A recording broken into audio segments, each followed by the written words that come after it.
ఒక మెరుగైన జీవన ప్రమాణాలకు నాంది, బెటర్ లివింగ్ కి పునాది యోగా అని చెప్పి కూడా నేను మీకు తెలియజేస్తున్నా. అందరి జీవితాల్లో యోగా అనేది ఒక పార్ట్ ఆఫ్ అవర్ లైఫ్ కావాలి. ఈరోజు అందరూ టెన్షన్ లో, స్ట్రెస్ తో ఈ యొక్క కాంపిటేటివ్ వరల్డ్ లో పరిగెత్తున్నాం. టెక్నాలజీ వల్ల ఇంకా ఈ టెన్షన్ పెరుగుతా ఉంది, స్ట్రెస్ పెరుగుతా ఉంది, లైఫ్ మెకానికల్ గా అయిపోతా ఉంది, రిలాక్సేషన్ లేని పరిస్థితులు వస్తున్నాయి. అన్ని ఉన్నా కూడా ఎక్కడో లోటు, ఆ లోటే ఈ స్ట్రెస్. అందుకనే ఈరోజు వీటికన్నిటికీ పరిష్కార మార్గం హీలింగ్ ఫ్యాక్టర్ యోగా. దీన్ని ఒక పెద్ద ఎత్తున చేయాలనే ఉద్దేశంతో ఒక రోజేదో సింబాలిక్ గా చేయడం, లేకుంటే ఫోటోల కోసం చేయడం, ఈవెంట్ కోసం చేయడం కాదు.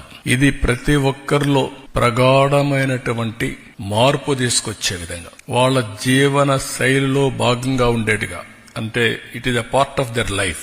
దీన్ని మనం ముందుకు తీసుకుపోవాల్సిన అవసరం ఉంది.